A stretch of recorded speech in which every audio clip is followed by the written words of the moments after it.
All right, it's Thursday, September 9th, and this is another episode of The Grail, episode number 44, brought to you by CactusRadioNetwork.com, my podcast network. You can get The Grail, Let There Be Talk, Dark Fonzie, and At Home with Byron Katie, all at CactusRadioNetwork.com. All right. Here we go. A little hi-fi speaker talk today. You know, we all love the incredible home audio setups. Vinyl is hotter than ever. And everybody's always asking me, what speakers should I get? What turntable? What receiver? And my thing is, if you're going to get into it and you have a little bit of money, do some research, go to some stores, see what you like. There's so much to it. It's the quality, it's the look, and then it's the sound. And I am describing today Klipsch audio. I'm talking about some of the best speakers, and I've got the CEO on himself, Mr. Paul Jacobs, today. They've been building these things in America for almost 75 years, and they are unbelievable. When I was a kid, I remember just going into people's houses, and they would have these beautiful setups, like a Marantz receiver, some kind of cool turntable, and then these wood speakers. Just there they were with a horn and everything, and it just said Klipsch. And that's how you say it, by the way, Klipsch. Anyway, Paul has been a fantastic friend and an amazing human over the years that I've known him. A matter of fact, when COVID hit, and this is the most insane thing, I couldn't believe it. I got a call right away from Paul, and he said, look, I just want you to know that if you aren't able to work, you need anything, any kind of help, just call us and we'll help you out. And that is a speaker company. I mean, these guys call me to make sure I'm okay and if I need anything. Unbelievable. That's what kind of company and people Klipsch is. Just built in America. Great story. You're going to love it. And thank you for tuning in each week to The Grail. I'm going to tell you right now, please subscribe to The Grail on iTunes and YouTube. It really helps the show. Also, if you want to see some new merch I've got, go to DeanDelRey.com. And all the new tour dates are up too, including this weekend. I will be in San Diego at the La Jolla Comedy Store. So come see me. Portland, Bend, Oregon, Des Moines, Iowa, Las Vegas, and San Diego are all on the tour menu. And big shout out to all the Patreoners out there. I love you guys. Patreon.com/DeanDelRey really helps. Tony Sevener, Steve Rendon, Amanda Davis, Alex Moore, Dead Possum, Alphabetica, Steve McDonald coming with a strong donation, my good man. And then this guy here, Name Private. Name Private joined my Patreon. Frank Bernacki. Thank you so much.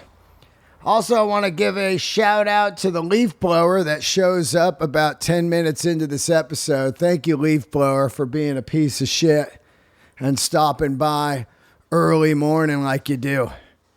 All right, let's get into it right now. Thank you. And I love all you guys. Have a great weekend. Here he is, Paul Jacobs of Klipsch Audio.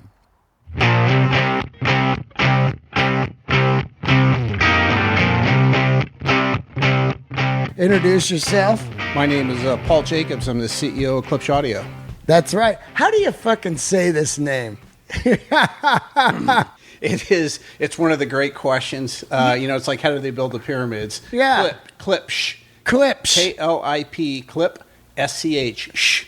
Yeah. And I've heard it called Klippish and Klips, and it's Klipsch. Yeah. But, I get asked that question all the time. It's so funny because people are like, what are those like clips? I just go with the clip, clips. What is the history of this company and so forth? It's a speaker company. So Paul Klipsch was, and I had the good fortune to work with him for about 6 years before he passed away. But Paul Klipsch was a passionate audio guy. I mean, he got his degree from New Mexico A&M, but he wanted to do his graduate work at Stanford, and that's where he really got started. He loved audio, he loved going to listen to live music, and on Sundays at Stanford, they would have live symphony or live jazz, and during the week, they would have competitions with the other engineering graduate students to see who could build something that sounded like the most like live music, and that's how Paul got his start. So he's out there at Stanford in the Bay Area, and he decides to build like speakers? Yeah, he starts building speakers, and he tried all kinds of experiments. We have museums at different spots around the U.S., and a lot of the original gear is still there that he started with. Really, one of the first things he ever built was a headphone.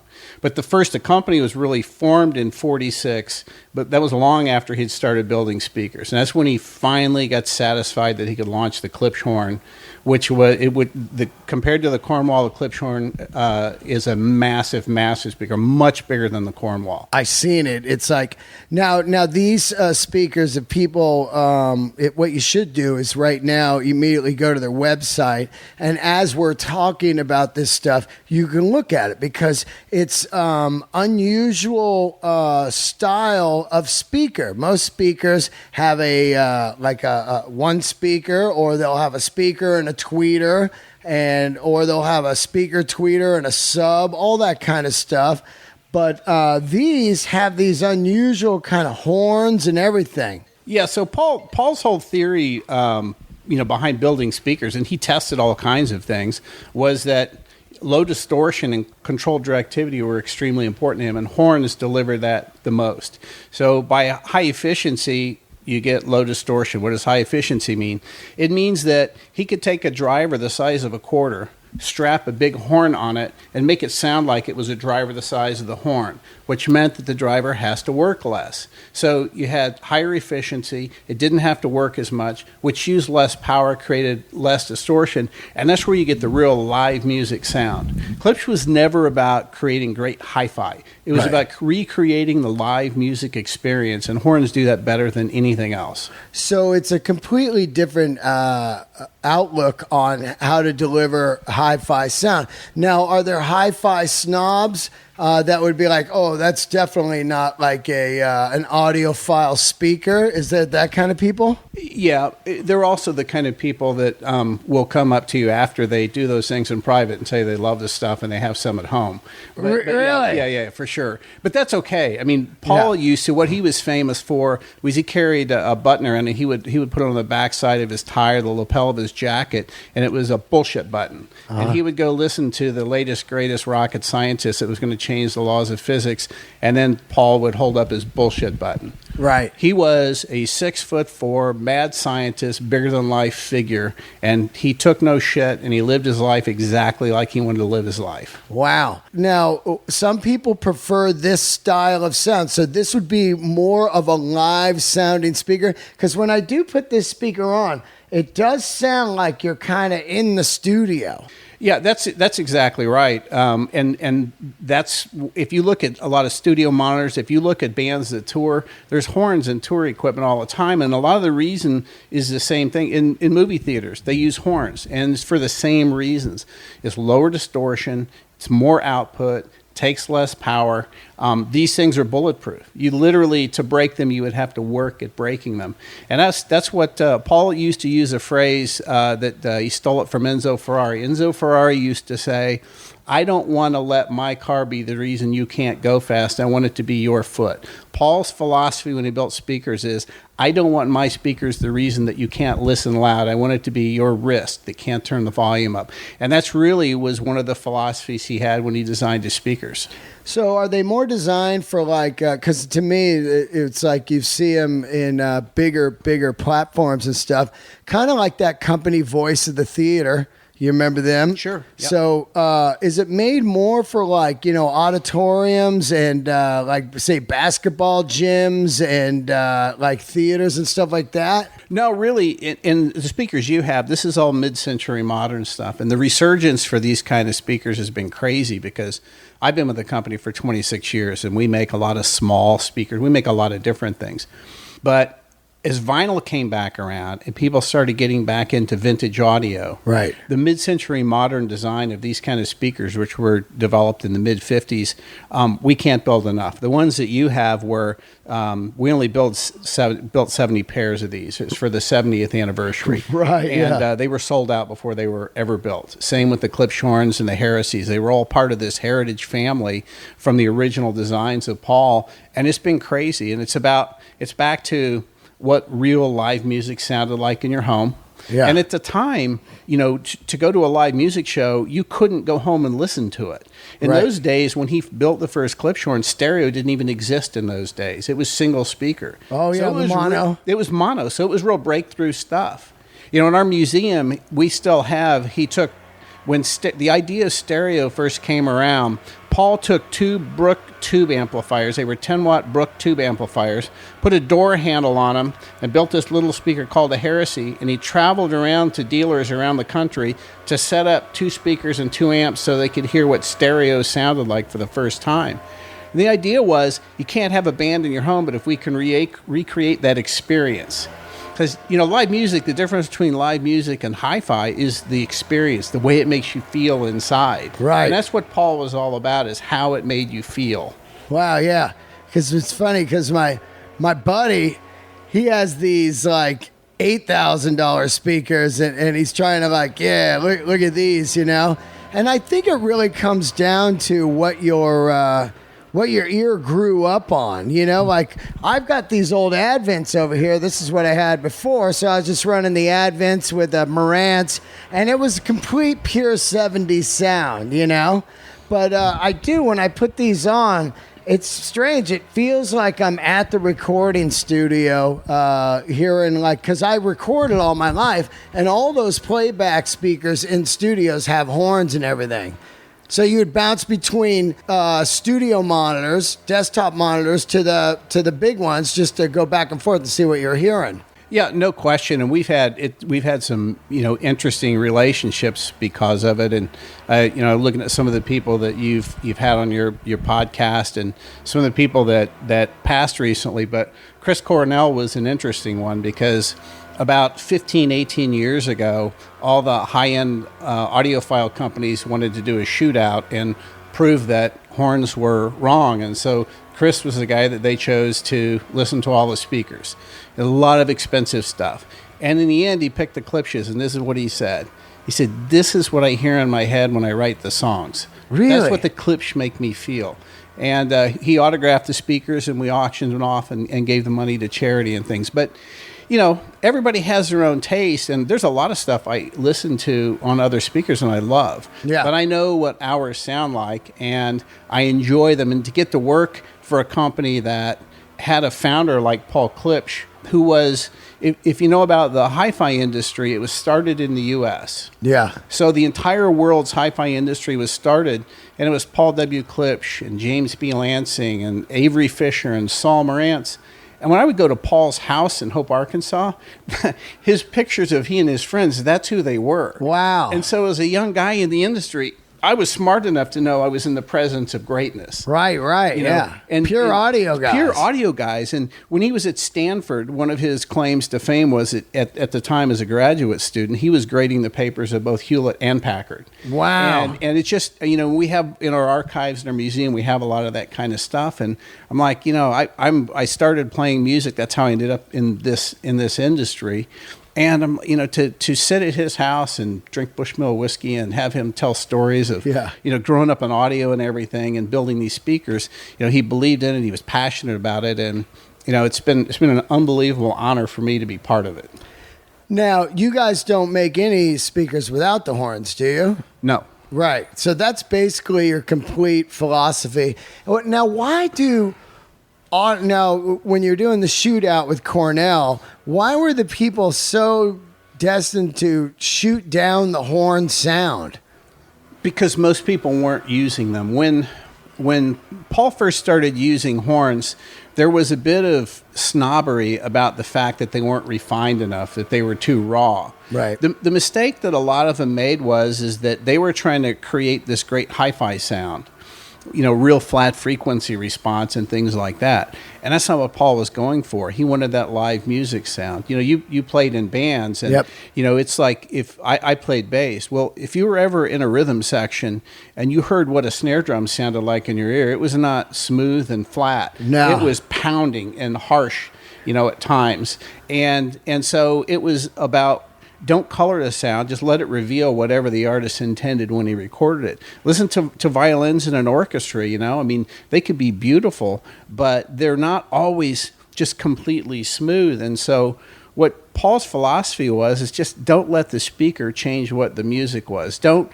refine it. Don't shape the sound from the equipment. That's exactly. I can remember when early in my career, I would go into these uber high-end stores that would sell $250,000 systems. And they would always take their electronics and have their good, better, best, 5,000, 20,000, 50,000, and they would use a set of clip speakers to demo them on. Yeah. And I remember they never would try and sell those. They would sell real expensive stuff. But I used to ask them why, and they said because they're the most revealing. It was the easiest to hear the difference between the electronics on your speakers. Wow. And so look, we've had fun with this over the years, and we became the largest brand in the U.S. I mean, we sell more home audio speakers than anybody in the U.S., and we sell in about 60 countries around the world, and we really try and stay true to what Paul's original philosophy was. Now, he starts up the company in what the 50s or 46 or something? So it was his third business. He holds patents in audio acoustics and ballistics and geophysics. He was an officer in the military, and the reason we ended up in Hope, Arkansas, was that after he was finished his stint as a colonel in the military, he went down to Chile and built the electric railroads down there, and he came back and he had continued to pursue this passion he had when he was at Stanford. So in 46, he incorporated and introduced the Klipschorn for the first time, but he had worked on it for many years before that. But 46 is when we officially incorporated. Wow. And we still have 125,000 square feet of manufacturing in Hope, Arkansas. Same place? Same place. It's weird because, to me, it just seemed like you guys were everywhere in the 70s and early 80s, and then you were gone. And then I started hearing about it about a year ago. But I think really you guys weren't gone. The business was gone for a while, right? I mean, of course, there was high-end like Macintosh and all that stuff and all this different, companies. But it really comes down to vinyl coming back, that people care about their sound system at home, right? Yeah, well, what happened to the business in the early 90s is, and some of it is kind of a self-fulfilling prophecy, is when Dolby came out with multi-channel sound for home theater, right, and that phenomenon started to happen beyond, VCRs, that drove it a little bit. When you started getting into DVD and things like that, home theater took over. Right. So if you're a speaker manufacturer, you can try and sell 2-channel audio and sell 2 speakers, or you can sell 5 speakers in a sub. Right. And so for about 15 or 20 years, it was selling home theater. You were doing that. And that's what everybody was doing. That's what everybody was doing. And we grew the company significantly. When I started, we were around 13 million in sales, and we grew, around 200 million in sales. So we grew a lot. In a year? No, not in a year. Oh, no, yeah. From the time I started. Oh, I gotcha. And where the big growth is when we went from a 2-channel company to really selling home theater. It was just a huge boom in business. But I think with a lot of other things, where people just get burnt out on technology and being connected all the time, and streaming music and compressed audio, that when the vinyl thing started to happen, it slowly grew. And you had a lot of people that said, I always loved my music, and I love that opening that new LP and checking out the liner art and the jacket and all those things, and it's taken off. It's been the last 5 years have been incredible, and people are back to buying a better turntable, right, learning what that's about, buying a little better electronics, buying a little better loudspeakers, Because the thing is that home theater is, it's a lot of fun, but it's not a social experience. Right. When you sit and watch a movie, you don't want anybody talking to you. Yeah. But when you put on a great piece of music and you're listening and you're hanging out drinking a beer or something with your friends, it's pretty cool to talk about that. Yeah. I think people just got re-engaged in the social experience after 20 years of shove earphones in, stream your compressed audio, it'll be fine, or watch home theater, none of which are social. Yep. All of a sudden, man, the social experience came back, and I think people jumped all over it, and they love it. I love, what I do love about this speaker a lot is the fucking look, man. Now, that's real wood on those speakers, right? Yeah, the ones that you have are Australian walnut. Yeah. Those things are hand-finished in Arkansas.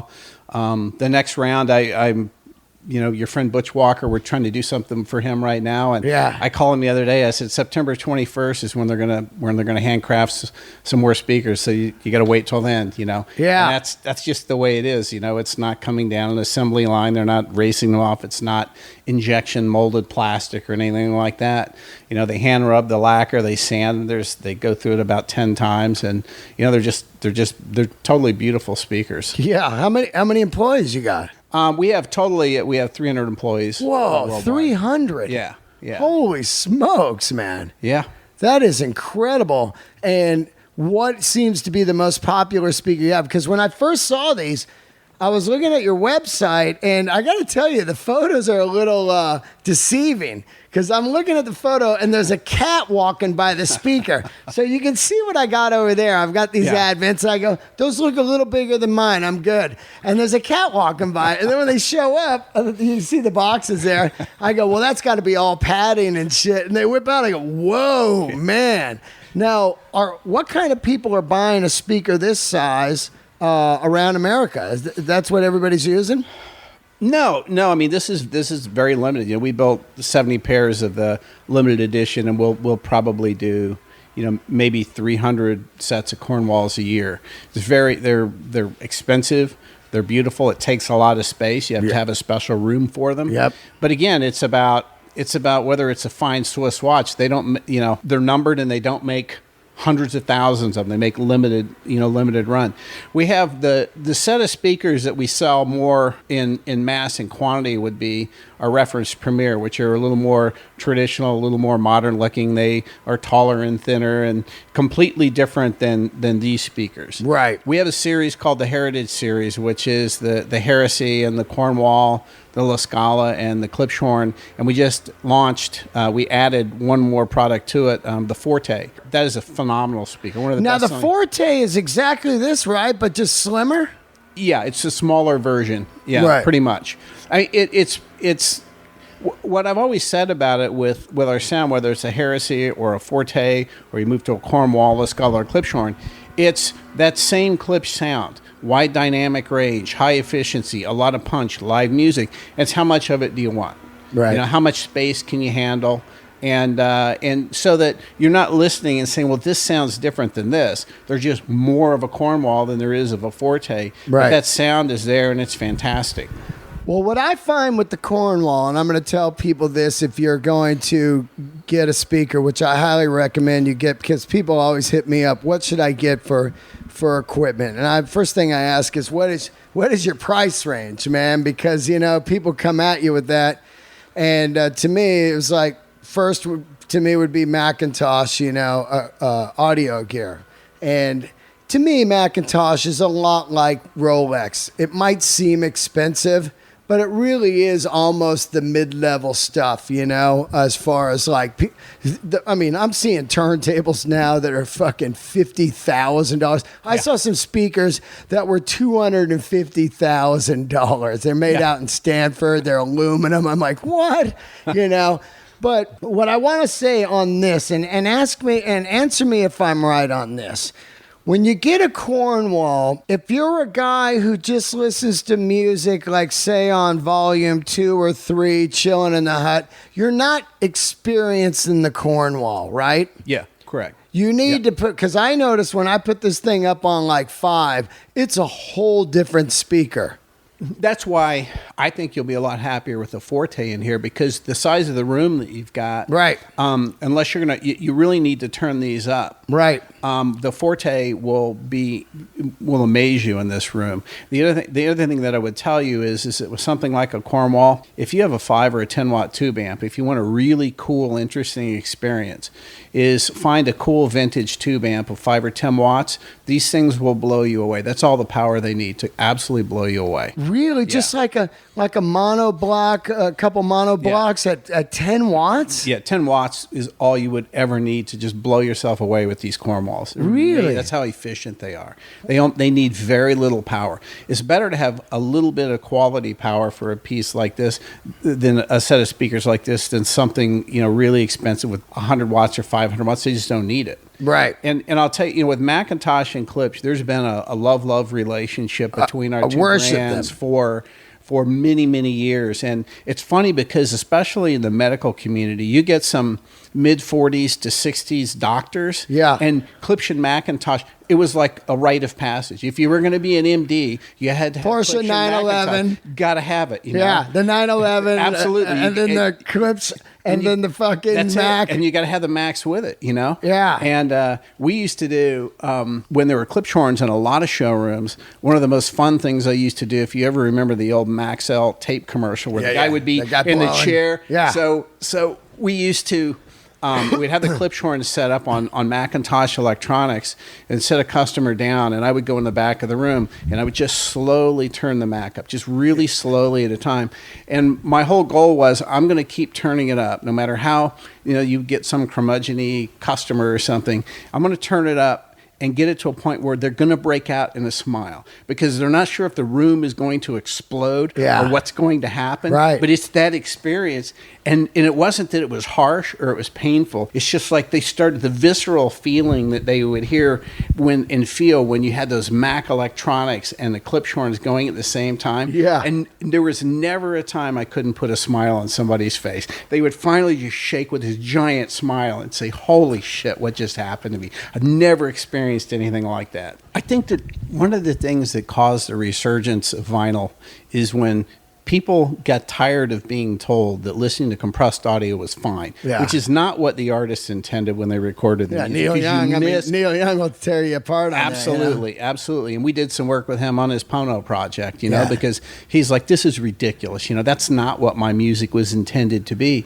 And all of a sudden, people are listening to a full album again. Because the other thing, remember, that happened was it wasn't just as downloading compressed audio. People weren't listening to the record. And a lot of artists wrote a record to tell a story. Yeah. You're not hearing the story. I talk about the sequencing. That's exactly right. You're hearing one cut and you don't hear the story. And all of a sudden, I have a 20-year-old daughter and she got into vinyl. In fact, the first time she saw an LP, I'll never forget, we were at Urban Outfitters. And that's where they sell them. She's like, what is that? And I said, that's an LP. She was like, this is like the coolest technology I've ever heard of, Technology. Yeah. So she gets into, so now she and her friends get together and they listen to albums and they listen all the way through. And they're like, this is so much cooler than listening to, compressed audio and hearing one song and jumping to another artist. There was magic lost and people have found it again. And I think it's really cool because it is about the experience. Well, it takes the ADD out of listening.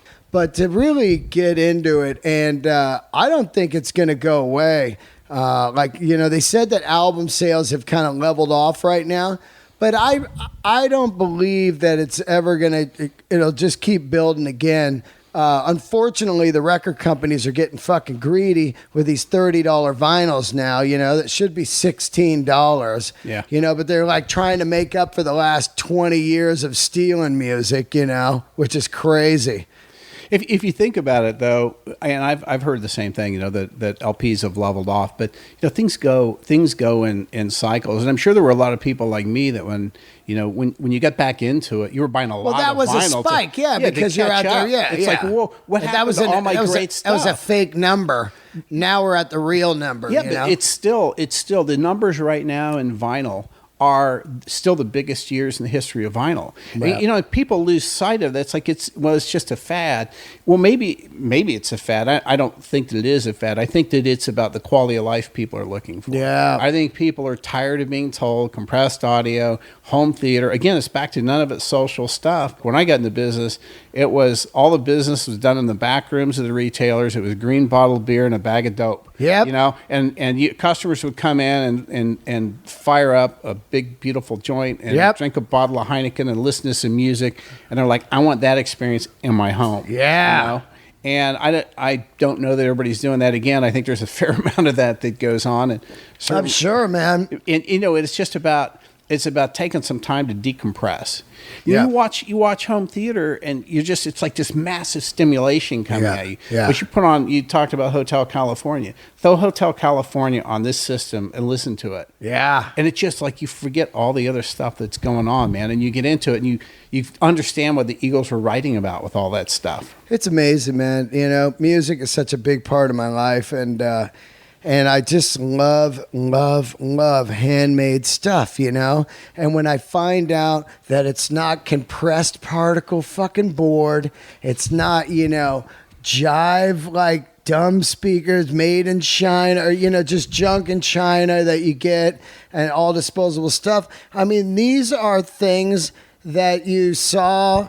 You know, in the 70s, I'd go to friends' houses and the dad would be like, don't you touch my fucking stereo. You know what I mean? You'd be like, dude, we can't touch stereo. As soon as he would go to work, we're on that stereo. You know what I mean? But that's what it's all about. Now, let me ask you something. Let's get into some different models here that people... and I recommend the Heritage line if you're just into classic looking speakers. Now the Heresy was the one originally I was talking to you about, but you think that needs a sub, right? Yeah, I think so. Yeah. I mean, you could put an equalizer on it. It's got the capability of doing more. But I think for a lot of people that are a little more into pure audio, using an equalizer is kind of a cheat.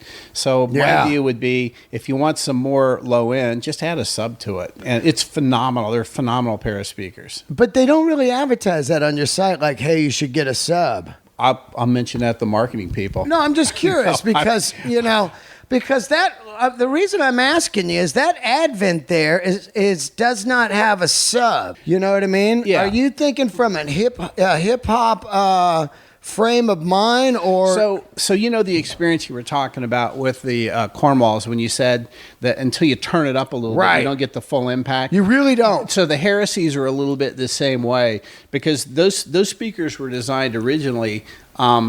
As I said, you know, Paul built it to go out and demonstrate two-channel stereo along with clipshorn, so they're super, super efficient. Unless you've got the right power amp or some equalization on it, they have the ability to produce low bass. But my view is just I would add a sub to it. And some of this stuff is all personal. It's just personal perspective and personal choice. Right. If I'm somebody that's buying a set of Heresies, the first thing I'm going to do is buy my set of Heresies, throw some vinyl on, and see how I like it. If you feel like you don't need any more bass, if it's got plenty, then you don't get a sub. Sometimes it depends on the size of the room. Sometimes it depends on whether you got a lot of hard surfaces, carpet, or all of that affects it. So if you start with the great speakers, and if you love them the way they are, I wouldn't touch them with anything else. Right. This is an interesting design here. First of all, I love all your guys' designs because I just love 70s stuff. This La Scala 2, what is that? Now, I want to describe people what it looks like. It looks like basically... It looks like a apple crate almost with a speaker on top, but I've seen this at concerts back in the 70s, like, Grateful Dead Wall of Sound shit. What is that? So the original speaker that Paul built, the Clipshorn, required square corners for the corner horn to go in. And the speaker actually used your corners in your home as the final extension of the horn. Right. Well, that was great for people that had corners where they could put speakers. So Paul started looking at, how do I build a speaker, and believe it or not, as big as the La Scala is, how do I build a smaller speaker that doesn't require corners? I'm just going to build them in. And that's really where a La Scala came from. That, by the way, they built a commercial version of that, and there's plenty of La Scalas out there that bands have used and still use as vintage gear on tours and things like that. As the house sound? Yeah, but that's the reason. But when he originally built it, it was so if you didn't have big corners and you couldn't have a pair of Clipshorns, why don't I build something that doesn't require a corner. They won't play as loud. They're not as efficient. And he would tell you they're not as good as a Klipsch horn, but they're just one step down from a Klipsch horn. Wow, man, they look amazing. So this top piece here, is that just the horn? There's no actual speaker in there? So what you have is you have a tweeter horn and you have a mid-range horn. And no speaker in there. So the way that a horn works is there is a speaker attached to it, but it's called a compression driver. Like a cone? Yeah, but it's very small, and it's this thing called a compression driver. If you can visualize, the way I used to explain the way a compression driver works is like if you have a funnel and you can dump water slowly into a funnel, but when it comes out the bottom of the funnel, it comes out with more pressure.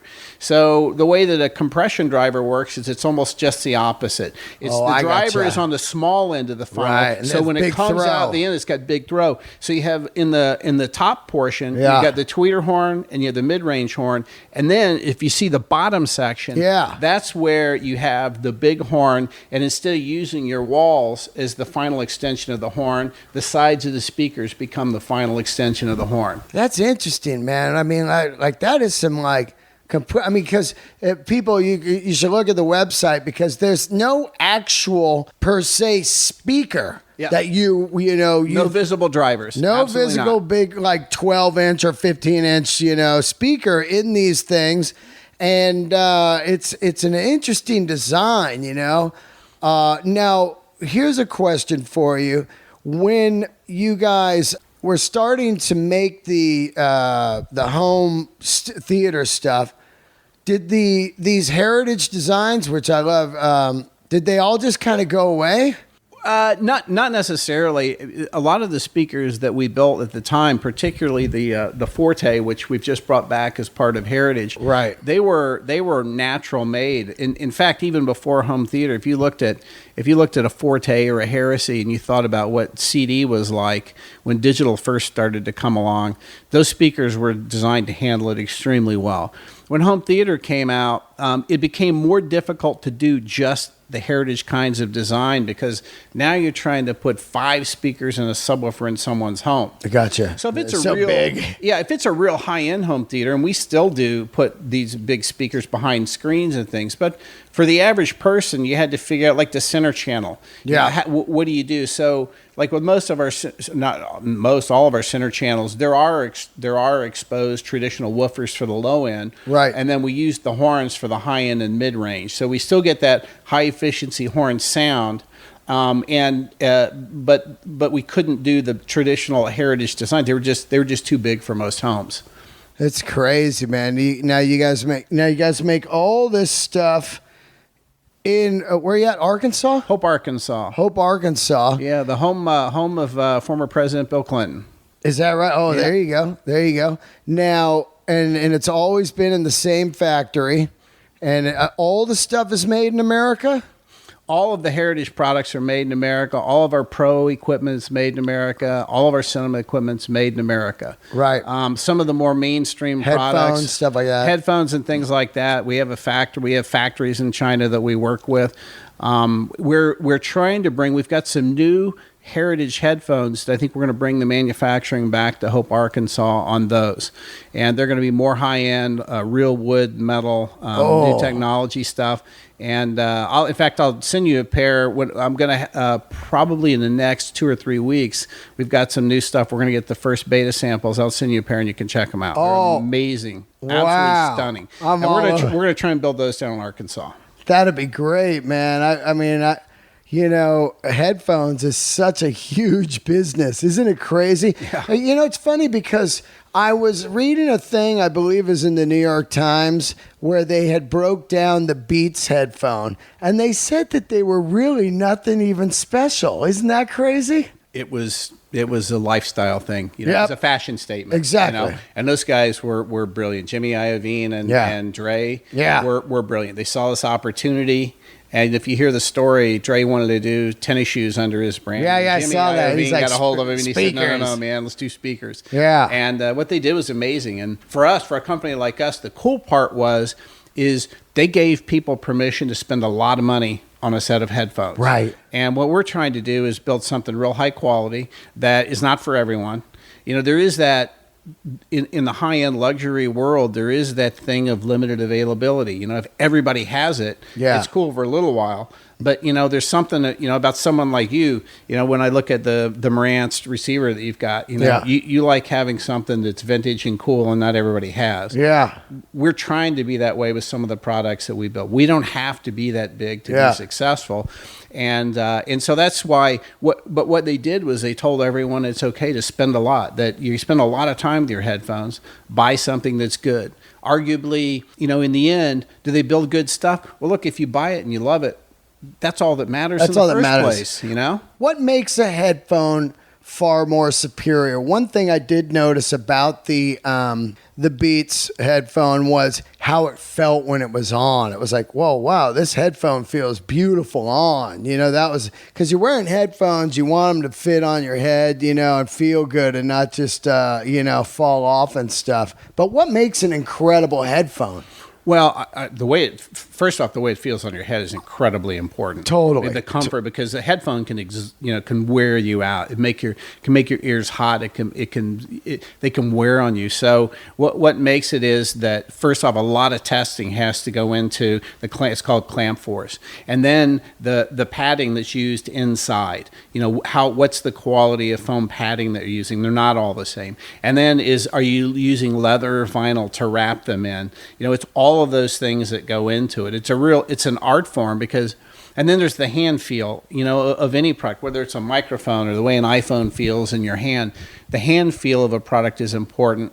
You know, does it feel sturdy? Is it light enough? And that's a lot of what goes into how a headphone feels. Ultimately, the driver design and configuration, you're always looking for those small incremental things that you can do. And when somebody puts your headphones on, they're like, holy shit. Yeah. This is not what I was hearing through everything else. Exactly. We have an in-ear monitor it's called the X12i, and we make it in a Bluetooth neckband now. But anyway, that product has been in the market for almost 10 years in different iterations. It's the smallest, lightest in-ear monitor, and it was just in the Wall Street Journal recently. And we keep building it because we had some breakthrough technology on the in-ear side of it. And people will say the same thing. It's light. My ears don't get fatigued. Noise canceling? They're not noise canceling because we own all the patents on oval ear tips. The reason that's important is your ear canals are not round, they're oval. So we worked with the audiologists at University of Indiana, and we hold all the patents on oval ear tips. So in many cases, we block more frequencies of noise passively because of the way they fit in your ear than active noise canceling. Kind of like those West Tone earplugs? Yes, exactly. Yeah. Except, you know, it's $350 or $400 for an amazing set. Wow. And a lot of the custom stuff is super, super expensive. But those are the things, the way they feel, the way they sound, the way the comfort level, all of that stuff is what goes into building a great headphone. Let's talk a little bit about you're the CEO and you travel a lot and stuff. Do you get rock stars that call you up and you go out and check out their stuff, like Dave Grohl or anybody like that? Do they say, hey man, I love your shit, can you come out and tell me what's happening?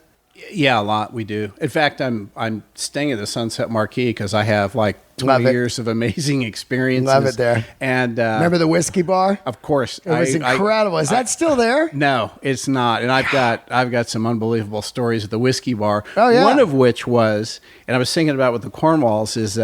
I was at the whiskey bar the night I met Billy Bob Thornton. Wow, yeah, he was always there. So we had been to a show at the House of Blues, and Greg Allman was playing. Yeah. And he had some 38 Special guys backing him. It was an incredible show. We go back to the whiskey bar, and Billy Bob shows up, and he's got the same wristband on. So my buddy and I go up and start talking to him. So long story short, he's from Arkansas. Yeah, and he knew all about Klipsch. No shit. And he goes, man, I've owned Klipsch all my life. I went through the factory once, and he goes, the studio keeps wanting me to use his words, this Sony shit. Yeah. And I've got Denon and Klipsch. So we made some commentary about, you should do an ad or something for us. About 6 months later, his agent calls. And he said, Billy's going to do a new record, and he always records on Cornwalls. And he wants to know if he ships them back, will you guys go through them and make sure they're great? And we did. didn't ask for anything for it. And about 6 months later, his agent calls back and says, Billy loves you guys. He wants to do something. And we sent our guys out and shot an ad. I've had people ask me, what did you pay him to do this ad? And I said, literally nothing. Yeah. Ran into him in a bar. Yeah. And we set up his cornwalls and recorded his next album from it. And so we've been fortunate to do stuff like that. You know, I've worked with, over the years, I was just with the Kings of Leon. We did their tour with them, and Jared and Caleb's, we've done stuff in their houses. And, oh, wow. And the guys from Leonard Skinner, Ricky Medlock and Johnny Van Zant, I was just with them a couple of weeks ago, and we're doing something with them. And like you do in-house installs or what? We'll do, so what happens? Yes. So what happens when we work with a lot of these guys is they all love speakers and they love music, and so they'll want some stuff for the road. So we'll supply them with headphones and things. With the Leonard Skinner guys, they're out right now, and we supplied them all with the X12i neckband in-ear monitors, and the guys love them. Oh wow! So they're using those, huh? Yeah. So and we'll do like for their houses. I know that both Ricky Medlock and Johnny Van Zant wanted a bunch of stuff for their houses, and we did I don't know, 10, 12 years ago, we did some stuff with Todd Parkmore from Big Head Todd and the Monsters, and he wanted a set of cornwalls for his house. And, we've just done a lot of stuff over the years, and we work with them. We're the sponsor for Rock and Roll Hall of Fame, and so we just finished right now. We're doing some stuff with the guys from Yes and Journey. We're everywhere, and we work with all the artists that come through, and this is our third year for doing that. So we just did a bunch of stuff with the Green Day guys. So wow, that's why I said earlier, you travel a lot, you put a lot of time in, but you get to meet a lot of cool people. It's fucking great. And like at the Rock Hall thing this year, one of the things that was cool for me, because when I was growing up, Chris Squire from Yes and Geddy Lee were the two bass players that I really patterned myself after. And of course, Chris Squire had passed away, so I'm wondering, if they get up and play Roundabout, who's going to play bass? And sure enough, it's Geddy Lee gets up and plays. And it was like, this is one of the coolest moments. And, my guys that work for me, they're manning the thing backstage, and they got all the happy photos. And then we just find out, what do the artists want? And they love it. They love great sound. All of them know who we are. Yeah. And they know we've been around for a long time. And that's kind of our thing, is that, we're not trying to plaster it in everybody's face. We like the size that we are. And we just like to, like I've told you, we like people like you to have great sound and talk about our stuff if you feel like it. Oh, yeah. And through word of mouth, it just continues, the brand continues on. Oh, yeah. It's incredible, man. It's like, I just love the stuff, like I said, I love handmade stuff, and I just love something that has a history. And I'm thinking like, okay, I'm going to get the Macintosh stuff, and I'll have the speakers, and it'll just be like my audio dream will be over. Like that's it. What is the Capitol Records collab you're doing right now, which is pretty cool? So they contacted us. It's their 75th anniversary. I'm looking at it. They were looking for a brand that kind of had the same feel to it, and so they contacted. We had some discussions. Myself and a couple of the other team members came out and went to the Capitol building, had meetings, and we had discussions, and it just felt like we were on the same wavelength. There was so much similarity between the histories and the longevity. And so they said, look, we're going to have a year-long celebration. We'd like to do some stuff with some music-centric companies and brands, and we thought about it, and we said, yeah, we'd love to be in on it. And so we took some of our traditional products and we customized them. Yeah, with this one here that I'm looking at, is that a Heresy in like a crazy black? Yeah, it's available in a couple of different finishes. That picture does not do it justice. It looks great though. They look amazing. And then we did our Heritage Wireless products. We make the 1 and the 3, which are extremely successful. And we did those in some really unique finishes. Oh, yeah. That's that right here? Yeah. Those now, what are those? Like just a wireless speaker? So they're wireless. You can do the 1 is you can stream Bluetooth, DLNA.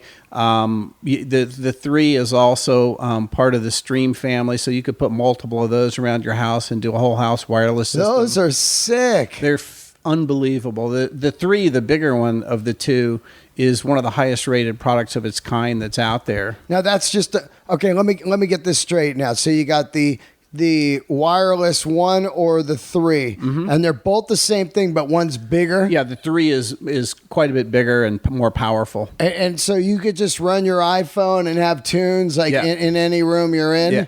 Man, this thing looks cool, and it sounds. It's just, what's in there? One speaker, or what's in there? No, it's fully. You've got some little mini horns, mid-range tweeters, and then out the bottom is a big woofer. So there's plenty of bass. Wow. Oh, which, by the way, on the Forte, there's a speaker in the back of it too, right? That bounce. Is that designed to bounce off the wall and give you some? Yeah, it's a passive radiator. So a lot of speakers will be. You can have a sealed cabinet speaker. You can have one that's ported. You'll see a lot of ported designs. Yeah, these have some ports on the bottom. Yeah, right? These have ports. So the Forte has a passive radiator on the back, and so it fires out the back and gives you a ton of bass. It's a big 15-inch passive radiator.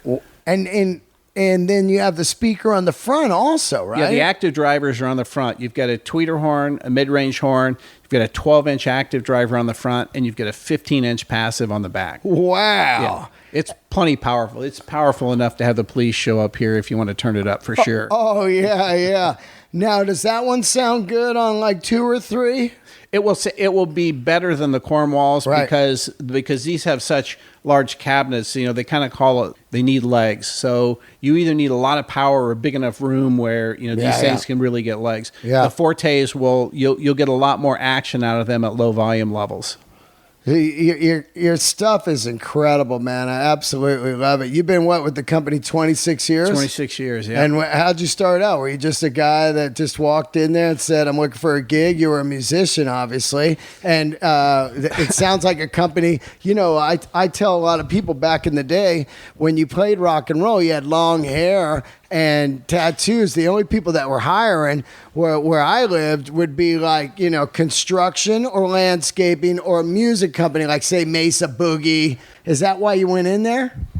No, it's kind of a funny story because I moved out to LA and I played music, and I went back home and got married extremely young, and I'm going to school full time and working full time, but I love music. And after I got married, I tried to play music again in Indianapolis. And the first time my new wife came to a show, that was the last time I played music. I decided that, okay, if this is going to work, I got to clean up my act and I got to get a job, because if I'm not going to play music, then I need to make money. Yeah. And so what I was in the consumer electronics industry, I'd been in retail and stuff, and Paul was getting older. He was in his 90s, and he either wanted to sell his company, and his cousin Fred Klipsch lived in Indianapolis, and a friend of mine knew Fred, and when he bought the company, he came to me and he said, look, he goes, I know you've got a pretty successful career in the business, and Fred's got this tiny little company that he thinks has lots of opportunity. Would you be interested in talking with him? So I went and talked to Fred, and I was a pretty clean-cut guy at the time, and because I wanted to make money. And so that's how I got in. Is I took a huge pay cut, but I saw the potential that they needed. You know, they were a tiny little company, and I'm like, I know how to make a business grow. I know who loves this stuff and where to go, and that's kind of how it started. And all my tattoos and stuff came later, because I woke up one day and I'm like, I've become this corporate guy. Yeah. What happened to me? So I literally went out and I found some great tattoo artists. Midlife tattoos. I got midlife, man, and I got hooked on it, you know. And I'm pretty sure it's one of the things that led to my divorce. Yeah. I started being threatened about my tattoos, and I'm like, no, you know what? I'm losing who I was. Yeah. And I hated that. I'm like, I've become something that I hated. And I don't have to go all the way back to where I was, because I do like making money and surviving. Are you the owner? No, I'm the CEO. We're owned by a public company now. Oh, wow. So the way it worked was, for most of the time I was with a company for about 20 years. It was a private company, and I had ownership in the company. Right. That's why you took a pay cut, to get ownership. I was going to get some ownership in the company and build it up. And so then when we decided that we wanted to, for anybody to take any money out, since it was a private company, we put together a roll-up strategy where we went out and bought some other companies and took some venture capital money that lasted for around 5 years. And, you know, as we all got to suffer through in 2008 and 2009, the global financial crisis. Wow, yeah, Fannie Mae and all that shit. Man, it was absolutely brutal to have gone through that. Was the speaker company just fucking dead? Everything was hammered. If you remember a company called Circuit City, they went under They went out of business at that time. Yep. That fall of 2008, Good Guys went out. They were our largest company in the world. They went out of business. There was a company on the East Coast called Tweeter. They ended up going out of business. Ultimate Electronics. And you were providing speakers for them? We were providing to all these guys. Best Buy had product on the water. We do a lot of business with them, and they canceled all fall orders. So it was this really brutal time. But we had a turnaround plan that we said, you know what, we know how to survive all this, and we did. And we came out of it, and then they wanted to sell the company, and a lot of people had interest. But there was one company called Box International that owned a bunch of companies, and they didn't really want to. They were really collecting companies that are sort of within their sphere. They were investing in them, but they wanted management to stay. And so the owner of Paul's cousin wanted out. He was ready to retire. He's getting close to 70. And they wanted me to, they said if I would sign a contract and stay, that they would buy the company. And they did. And it kept us going. They've been great supporters. And just, you know, their rule with me is at this point is like, do stuff that's true to the brand. You don't have to grow this thing a lot, man. Just, you know, be profitable and, you know, make sure that we keep building products in America and try and bring production back. And, you know, that's all they ask. And so it's been a great relationship. That's badass. Now, where can people other than your factory hear this stuff? Where are you in stores and stuff? Yeah, so we have our reference line of products are at Best Buy stores. Wow. We have Reference Premier is going to go in around 200 Magnolia stores, which are the high end. Yep. Some of them are in Best Buy, some of them are freestanding. You know, we've got great customers, you know, out on the West Coast. If you're in Philadelphia, Worldwide Stereo, they're great high end guys. So we're all over that. We probably sell in the retail space.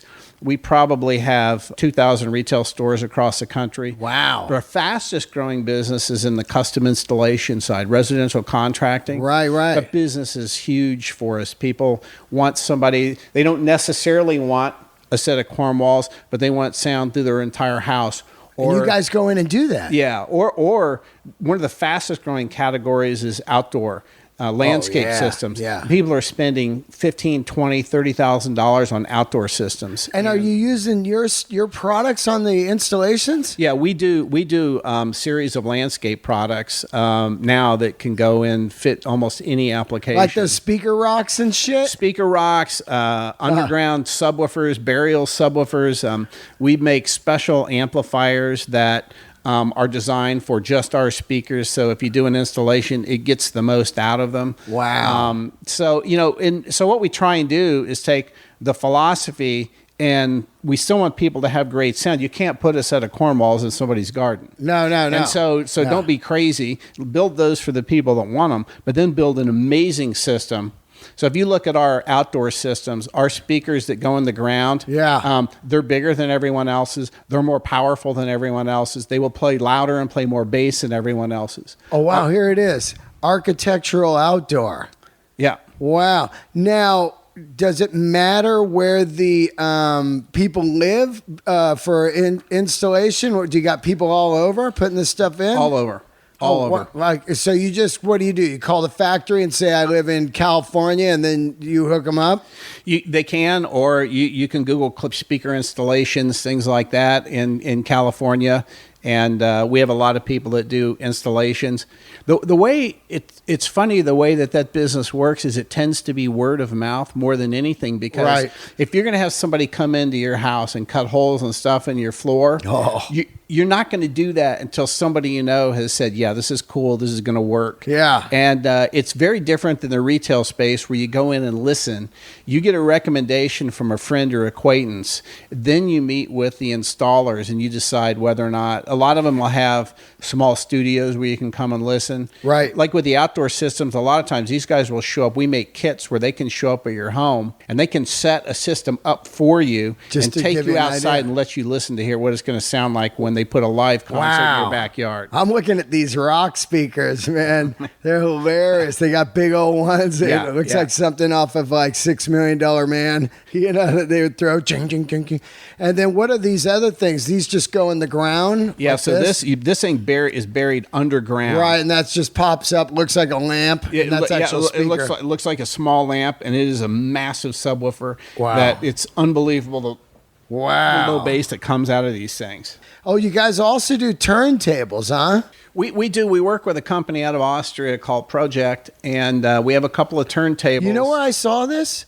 At Varvatos. Yeah. Oh, yeah, yeah. No, John Yeah. is a big fan of ours. I just saw it in New York last week. I'm looking at this system. Now this is an interesting thing because people always tell me, hey, man, what should I get? I just want to kind of get entry level. And this looks great here, $799, a turntable and 2 speakers. And now, how does that work? You don't need an amp or anything? The speakers are powered? The speakers are powered, and they have a phono preamp built into them. Wow. So, and these are also Bluetooth streaming, so you can stream wirelessly to them. Wow. So this is your whole system. That's your whole system. It's your whole system. Fucking clean. Yeah. For $800. No receiver needed, and just seconds to set up. This is wow, man. And now, who's doing the turntables? It's an Austrian company called Project. That's what I got right there. Yeah, so Heinz Lichtenegger, who owns it, I've been friends with him for 25 years. Yeah. He's our distributor in Austria. Yeah. And he has this company that's just like gone wildly successful. Oh, it's huge. In the turntable business. Yeah. But the Varvatos thing is interesting you brought it up because we have John is a huge fan. He's a great guy. He's great. And we have our gear in his stores. He's a big Macintosh guy as well. And we've had, not this past year, but the year before for the Rock Hall, we had some of the artists come in, and we had this Q&A with some of the guys from Deep Purple and Cheap Trick, and then John was up there. Wow. And John did a great testimonial for us, and you can go online and see it, because he said, man, the first great speakers I ever had were Klipsch Heresies. That's amazing. And he told a great story about it, and how great music and rock and roll is such a part of his life, and the designs and the products and the stores and things. So it's cool that you got to see those in there. Yeah, I saw him last week on the at the CBGB one. I walked in, I was like, oh wow, I just kind of had a little smile. You know what I mean? I love when I see stuff like that.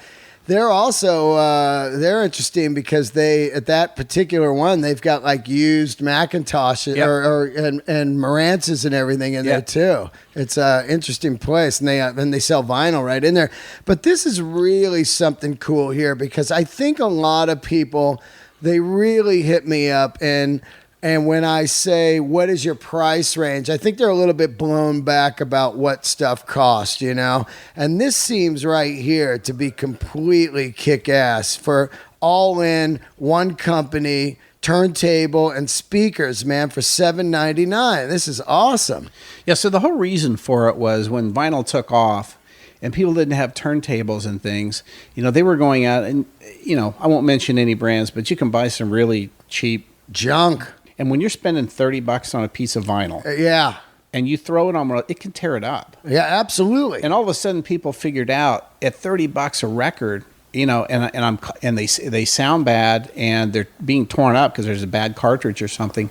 We are not a turntable company, so we wanted to partner with someone and offer a couple of packages that someone could buy.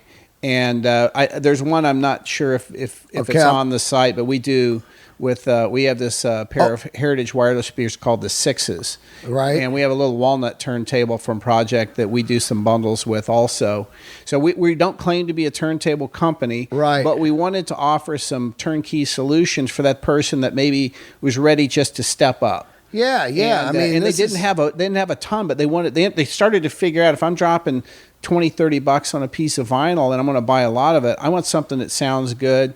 Maybe I can't break the bank, but I also don't want it to destroy my records, and that's really what the idea came from. Yeah, that's amazing, man. I mean, I never really even looked at your website because I just went to the Heritage stuff. That's all I really cared about. But I'm looking at like these computer speakers that you got, and this thing here called the Stadium's pretty interesting, man. It's like a home music system for your iPhone. That thing's fucking crazy. 400 watts, dude. It's that is one of the most unbelievable systems on the planet. I'm looking at this thing right here. It's brushed aluminum. It's got a remote, and you just drop your iPhone in it, and this looks like something rock bands would tour with just in their green rooms. You know what I mean? We have a lot of people that will take those, and if they have a TV, instead of putting a whole theater in, they just put one of those in, and with optical in, you can make that your home theater system, your music system. It's DLNA, it's AirPlay, DLNA, it's Bluetooth. You can. It has a preamp in it, so you can hook a turntable to it. You can use it for your home theater system. It'll do anything you want. This thing's fucking great, man. I mean, and it looks cool as shit. It looks like something off Tron. Yeah. You know what I mean? Yeah. Wow, man. That is, it's wow. You guys got some great stuff, man. And I'm so happy that you came over to do the show. Your company's great. It truly is an old school American company, and it's so rock and roll. Because our brand has lasted for 71 years because people tell the story. Right. And it's always about the experience they have with it. Either they had a great experience with the brand or the product. We have, and you can read about it at some point, but we have a pilgrimage every year with the people that are like our hugest fans. About 15 years ago, when online started big, we started reading about these people that were talking about us, and they are going to take their vacation and they're going to go down to Hope, Arkansas to get a tour of the factory and the museum and all this stuff. Wow. And so we decided we probably should get involved in this because these are our fans. Yeah. And so, like Harley has things like this that happen. So every year this stuff goes on. I was down in the springtime. It happened in April this year, and we were down in Arkansas. And so these are rabid fans that are out there on the bulletin boards. You know, we monitor them, but we let these people, it's just created this community around the world. Right. People travel around the world and they want to hang out together. They bring their kids. You guys got a museum at the factory? Yeah, across the street. In fact, this year, the former chief of engineering that worked for me started a not-for-profit organization, and I convinced the public company to donate the land, the building, and all the artifacts. There's around $1 million in artifacts. It's one of the most extensive audio museums in the world. Wow. And part of the museum rests at in the Paul W. Klipsch wing at New Mexico State University, and then we have a museum across from the factory. Wow. So these pilgrims, as they call themselves, we didn't name them. They call themselves the Pilgrims. The Pilgrims? The Pilgrims come from around the world every year, and we hosted. I went down this year, factory tours, technology seminars.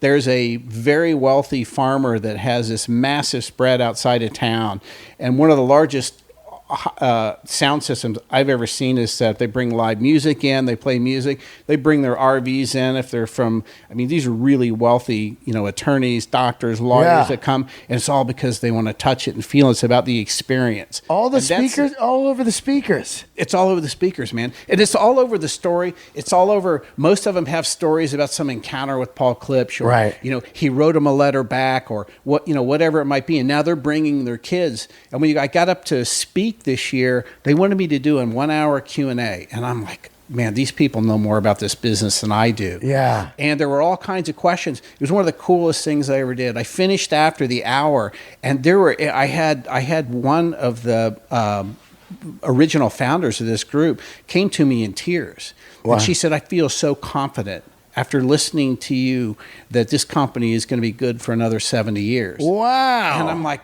you know, I should have done this a long time ago. Wow. You know, I didn't understand the power. But that's about telling the story and the word of mouth and creating the experience and connecting in people in a way where I didn't run an ad to do that. Yeah, yeah. It's all happened organically. And these are the people that are out there telling our story. And they're the ones that defend us. And they're the ones that will stand up and say, these are good people.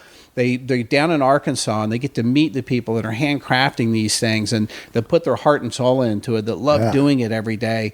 You know, and for me, I'd much rather be able to tell that story than run an ad any day. Yeah. They got health care? Of course they do. Yeah, absolutely. Yes, absolutely. I always think about stuff. I go, let's see, if I didn't do comedy, all right, I'd work there. You know what I mean? Yeah. Or I'd work for Rolex. I already worked for Harley. You know what I mean? I always think about stuff like if you're surrounded in a company that's just like, I mean, there's got to be guys working there that make their own fucking custom ones for their house. Look, we have, like, every month when I do the State of the Union meetings with all company, you know, we celebrate anniversaries, and it's always amazing. And I'm 26 years, which is it's a pretty good stint. It's over a quarter of a century. Yeah, I get people that have been there that I'm celebrating 30 years, 40 years, 50 years at the factory. At the factory, Whoa. Absolutely. And, I'm like, I've been around for a long time, but there are people who have been around a lot longer than me, and they love it and they believe in it.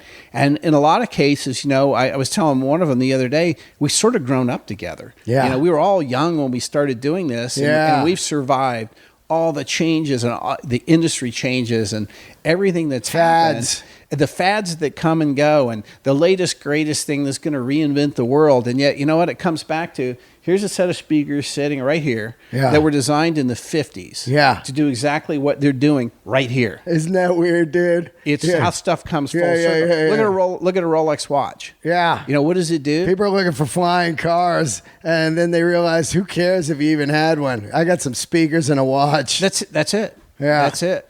This fucking Klipsch floor standing speaker, that thing is nuts.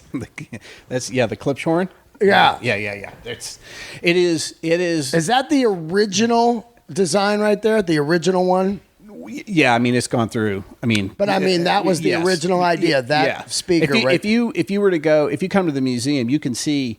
I think that we have the X1 model. Yeah. Now, the first one that he built was a two-way. It didn't have a tweeter because keeping in mind that when he built this in 46, stereo didn't exist. Right. So it was a mono speaker. Mono. And nobody had really developed tweeters at that point. Right. So for high end, if people don't know, tweeters are the high end, subs are the low. Yeah. And then mids are they got mid horns. You're going to tend to, mids are going to be more where the vocal ranges come in and things like that. So it's gone through modifications, but it is generally, if you were to look at the brand new one versus the original side by side, you'd be like, yep, I can see the evolution of that Klipsch horn. Wow, man. And is that thing loud as fuck or what? It plays at live concert music sound. Really? Yeah. That's the one I was telling you earlier that I would get in the back of the room and just just gradually, the guy back. And it didn't matter what mood, how bad the mood they were in, is by the time I was finished, they would be smiling, because if I had to turn it up loud enough, they may actually think the room was going to implode. It's where you got the fluorescent lights are starting to rattle and things like that. And you would just watch people, finally they would smile. But for a pair of Klipsch horns, that was no big deal. They can do that without even working up a sweat.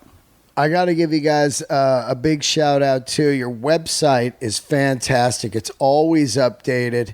It's easy to use, and you guys use the shit out of social media, which is so smart. So usually companies say that are 70 years old are way behind the curve on that. Your social media presence is great. I love following you on Instagram. I see all the stuff all the time. It's great, and it's fantastic that you guys are around.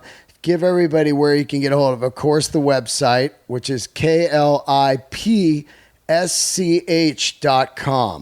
klipsch.com. And I believe it's the same thing for Instagram. It's just Klipsch Speakers. Yes. Yep. And check some of this fucking stuff. I love this. The chair, the air, the fucking the Eames chair. Yeah, that's it. Yeah, mid-century modern. Yeah, it fits. You take the Eames chair and the Cornwalls, you know, and throw your Marantz receiver in a turntable and maybe a nice single malt, and you're done. These are amazing. These fucking these in-ear headphones, man. Yeah, this is the stuff we actually all the Leonard Skinner guys have now. They got them out on the road and they love them. Are they using it on stage or just cruising in the bus and stuff? Yes, yeah, because a lot of guys, like the Hero Junior guys, are using our headphones because those guys are touring all the time. Yeah. And so they've got a set of the computer speakers that they use when they're stationary, but they use our headphones to mix on all the time. Yeah. Oh wow. So I just love this stuff, man. Go check out this stuff, and also read this thing, Legendary Speakers, right here. It's a great read, man. Paul looked amazing. He looks like what's his name? Wells in Orson Welles. Orson Welles. Yeah. He has an Orson Welles vibe to him for sure. And he just has such an audio nerd feel to him. It's basically what hipsters try to look like right now. He's nailing the look right there. But this website is cool, man, with this history stuff here. You look through it, it's just like, wow. When did he pass? About 10 years ago. Yeah. Yeah, he got way up there, right? Yeah, he was 96. Wow, I'll And, take that, right? You know, he was funny because as he got up in years, he still wanted to go out to CES every year and be part of it. And it was funny because the impression that Paul had, he had, for people that didn't know him well, he had this quiet demeanor, but he liked the limelight. He liked to talk about where speakers came from. And the last year that he went to CES with us, he had published a book about himself. It was a really great story about his life. But we set up kind of a small throne for him in our booth at CES, and people lined up to get the book signed. Wow. And he loved that stuff, man, because it was his life. I mean, was he a pilot? Oh, yeah. He was a pilot. Yeah. I'm fucking looking at this, man. Yeah, man. So think. I want you to think about this guy. I love this guy. This guy had patents. Our walls were lined with his patents and stuff. He had patents in audio acoustics, ballistics, and geophysics. He was a colonel in the military. Wow. He fought in World War II? Yes. Wow. Yes. And there was a munitions testing facility in Hope, Arkansas. And so they had these massive, heavy planes that would come into this small airport. That's why when Clinton was president, Air Force One would land in this tiny airport. Yeah. But it could handle it because it had been this ballistics testing facility. He went down to Chile and built the electric railroads. Yeah, so when you walked in his house, this is how eccentric he was. He had a set of clip horns. He had a bell clip center channel. His wife was a classically trained pianist. She had a vintage Bosendorfer and a vintage Steinway nose to nose. Wow. And the electric train ran from inside the house out to the pool so he liked drinking Bushmill whiskey. She could put a Bushmill on the train and haul it out to him on the pool. And it was a replica of what he built when he was down in Chile. Wow. He was a pilot. And the stories about him being a pilot were incredible. I never flew with him, but I drove with him. He's straight Howard Hughes. Dude, this dude, his Mercedes, he got a Mercedes and didn't like the oil gauge on it. So he took a hole saw, drilled a hole in the hood of his Mercedes and put an oil gauge on it that he could read. I mean, I said earlier, he lived his life exactly how he wanted, man. And that is how it was. As a pilot, people were terrified to fly with him. Yeah. But he wasn't, man. He was cool. And he had the plane so he could take the Heresy and the two Brook amplifiers, fly around the country and demonstrate stereo. That's insane. Yeah. I love it, man. And that's a guy, I get to carry that torch and mantle. I consider it a privilege. It's on loan to me for a limited amount of time. Yeah. And it's an honor for me. And I take it very seriously every day that we do our best to do what we think Paul would want if he were here today. Wow, man. Well, thanks for doing the show. This is fucking great, man. And everybody go out and check this out and check the website out and go hear some speakers, man. And like I said, I'm loving this this intro level unit here. You hear me talk about vinyl over and over and over, and everybody emails me all the time, what should I get? I really like this turntable pack. It's so simple because if I would have bought this when I first started, I probably would have just stuck with that. You know what I mean? What happened was I bought shitty equipment, it broke, and then I would have just stuck with this. I'd probably still just have that. Don't forget to subscribe to the podcast. I recently just read something that to get the podcast in the top 20, if everybody subscribed, I could actually be number one. If everyone that listened to this damn podcast subscribed all in one day, it would be number one, which would be interesting to see. So let's see what you guys do. Thanks for tuning in, and we'll see you next week. Candles lit.